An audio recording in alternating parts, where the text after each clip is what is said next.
Hello all, நான் உங்கள் Harishkumar. Sorry, இது அப்பப்போ மறந்து போயிடுது. ஒரு வாட்டி ஞாபகப்படுத்திக்கிறேன். இப்போ நம்ம இன்றைக்கி எதை பற்றி பார்க்க போகிறோன்னா, இன்றைக்கி ஆக்சுவலாக நமக்கு நார்த் கொரியானா அவங்களோட ரூல்ஸ் அண்ட் ரெகுலேஷன்ஸ்லாம் கேட்டிங்கன்னா நம்மளாலாம் அங்கே போய் இருக்க முடியாது. நம்ம இங்கே இருந்துட்டு அங்கே போய் இருந்தோம்னு வச்சுக்கோங்களேன், ஒன்றுமே பண்ண முடியாது. அங்கே பப்ளிக் இன்டர்நெட் கிடையாது.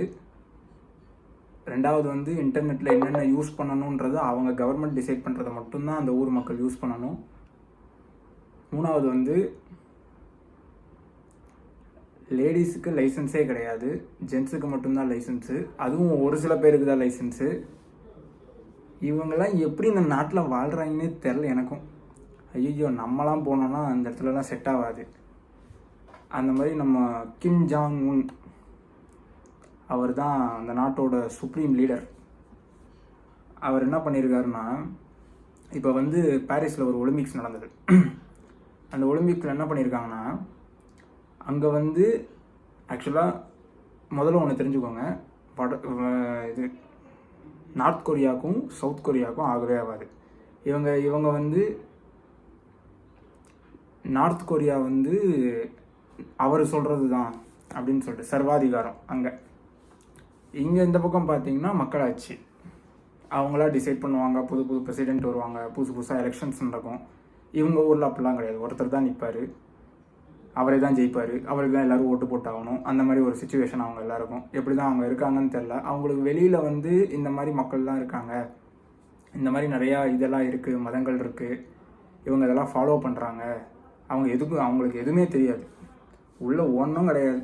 அதாவது இருட்டான ரூமில் ஒரே ஒரு குண்டு பல்பை மட்டும் போட்டு உட்கார வச்ச மாதிரி உட்காந்துருக்காங்க அவங்களாம். இப்போது அங்கே என்ன இருக்குன்னா, இப்போ பாரிஸில் ஒரு ஒலிம்பிக்ஸ் நடந்திருக்கு. அந்த ஒலிம்பிக்ஸில் சவுத் கொரியாவுக்கும் நார்த் கொரியாவுக்கும் இந்த டென்னிஸ் 2 பேர் ஆடுற இந்த டென்னிஸ் கோர்ட்டில் ஒரு போட்டி நடந்திருக்கு. அதில் என்ன ஆயிருக்குன்னா, அதில் சவுத் கொரியா வின் பண்ணியிருக்காங்க. சவுத் கொரியா ஒரே ஒரு நிமிஷம், அதில் ஒருத்தரும் ஒரு பதக்கம் வின் பண்ணியிருக்காங்க. அதில் என்னென்னு இப்போ சொல்லிடுறேன் நான்.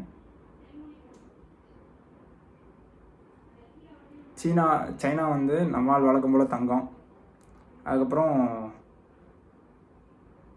நார்த் கொரியா நார்த் கொரியா வெள்ளி, சவுத் கொரியா வெண்கலம், அதாவது பிரான்ஸு, சில்வர், கோல்டு. இந்த மாதிரி ஒரு ஆர்டரில் வின் பண்ணியிருக்காங்க எல்லாருமே. அதில் என்ன ஆயிருக்குன்னா, இவங்க இந்த நார்த் கொரியா வெள்ளி வின் பண்ணியிருக்காங்க, சவுத் கொரியா இது பிரான்ஸு.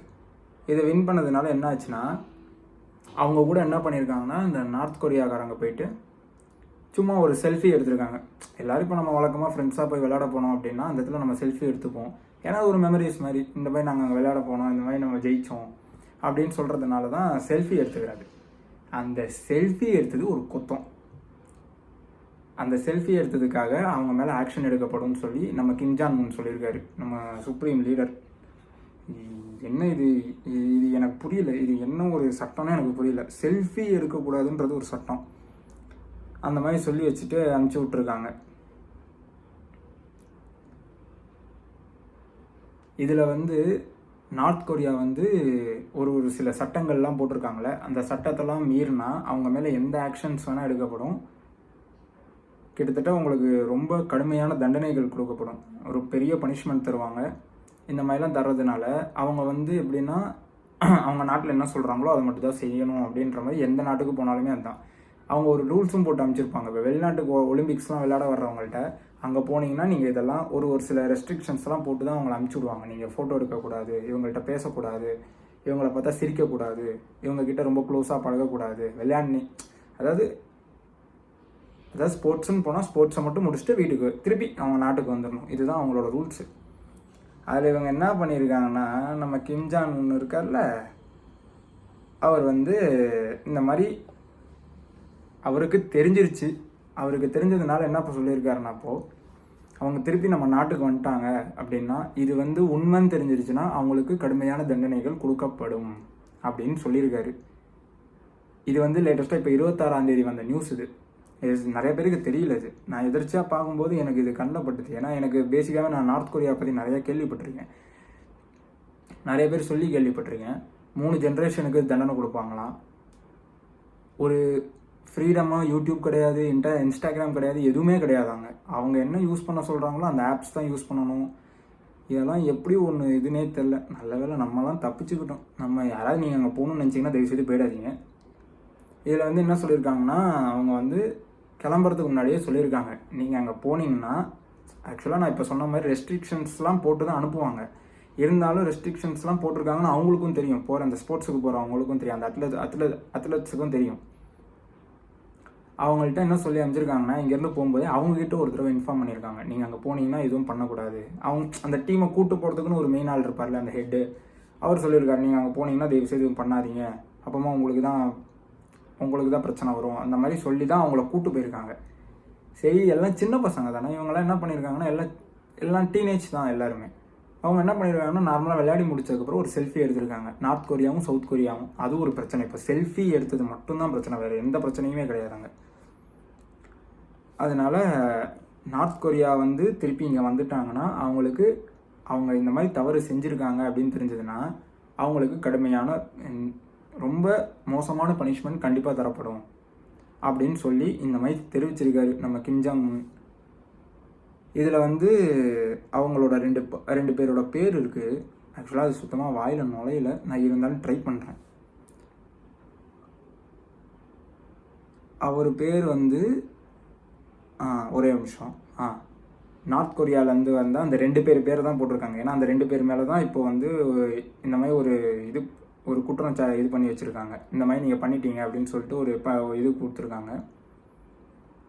அதில் ஒருத்தரோட பேர் ரிஜாங் சிக், அவர் பேர் ஒருத்தர் பேர் ரிஜாங் சிக்கு, போன ஒருத்தரோட பையனோட பேர்.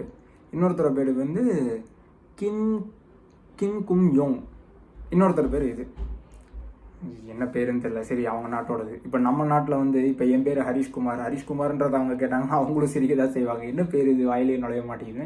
அந்த மாதிரி தான் நமக்கு ஒரு நாட்டோட அவங்களோட இது. இன்னொன்று என்னென்னா, அந்த நாட்டை பற்றி இன்னும் நிறையா சொல்லலாம். நான் அது வந்து நான் இன்னும் ரிசர்ச் பண்ணி சர்ச் பண்ணி நான் உங்களுக்கு விஷயத்தெல்லாம் தெரிஞ்சுக்கிட்டு நான் இன்னொரு வீடியோ போடுறேன். நார்த் கொரியான்னு நிறையா இருக்குது அவங்களோட கண்ட்ரியில் ரெஸ்ட்ரிக்ஷன்ஸ்லாம். அதாவது பாய்ஸும் கேர்ள்ஸும் தொட்டு நடக்கக்கூடாது, லவ் பண்ணக்கூடாது, சூசைட் பண்ணிக்கக்கூடாது, எவ்வளவோ இருக்குது அவங்களோட நாட்டில் ரெஸ்ட்ரிக்ஷன்ஸ் நிறையா இருக்குது நார்த் கொரியாவில். அதை பற்றி இன்னொரு வீடியோ போடுறேன். நீங்கள் என்ன நினைக்கிறீங்க? இப்போது வந்து ஒரு செல்ஃபி எடுத்ததுனால இந்த பிரச்சனை. இப்போ அந்த பசங்க 2 பேரும் அவங்க சொந்த நாட்டுக்கு போனதுக்கப்புறம் இந்த மாதிரி நீ செல்ஃபி எடுத்ததுனால உன்னை தூக்கி ஜெயிலில் போடுறோன்னு சொன்னால் அந்த பையனோட நிலைமை எப்படி இருக்கும்? செல்ஃபி எடுத்தது ஒரு குத்தமாடா அப்படின்ற மாதிரி தான் இருக்கும் அவனுக்கு. ஆனால் அதை ஒன்றும் பண்ண முடியாது. அவன் நினைக்கிறத தவிர அவனால் எதுவும் வெளிப்படுத்த முடியாது. வெளிப்படுத்தினானா போட்டு தள்ளுறாரு. இந்த மாதிரி தான் அவங்க நாடே ரன் ஆகிட்டுருக்கு. நீங்கள் நார்த் கொரியா போகணுன்னு நினச்சிங்கன்னா சவுத் கொரியா கூட போகலாம். சவுத் கொரியா நல்லாயிருக்கும். நார்த் கொரியா போகணுன்னு நினச்சிங்கன்னா கதம் தான். யாரும் நம்மளாலலாம் அங்கே இருக்க முடியாது.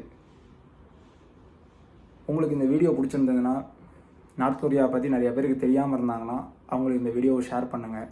மறக்காமல் சப்ஸ்கிரைப் பண்ணிவிடுங்க. கொஞ்சம் கொஞ்சமாக சப்ஸ்கிரைப் பண்ணிட்டு வரீங்க. உங்கள் சப்போர்ட் எனக்கு கண்டிப்பாக தேவைப்படுது. மறக்காமல் சப்ஸ்கிரைப் பண்ணிவிடுங்க. நிறைய பேருக்கு ஷேர் பண்ணுங்கள். நான் பேசுகிறதுல ஏதாவது ஒரு பிரச்சனை அப்படின்னா நீங்கள் எனக்கு கமெண்ட்டில் சொல்லுங்கள், நான் அதை திருத்திக்கிறேன். உங்கள் மூலியமாக தான் எனக்கு நான் என்கிட்ட என்ன குறை இருக்குன்னு உங்கள் மூலியமாக தான் எனக்கு தெரியும்.